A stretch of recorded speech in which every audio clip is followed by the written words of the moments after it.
Requiring the divestment of Beijing-influenced entitlements from TikTok would land squarely within established constitutional precedent, and it would begin to turn back the tide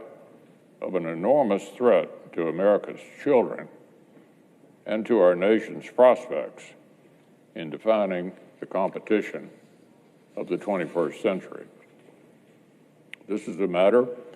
that deserves Congress' urgent attention, and I'll support common sense bipartisan steps to take one of Beijing's favorite tools of coercion and espionage off the table.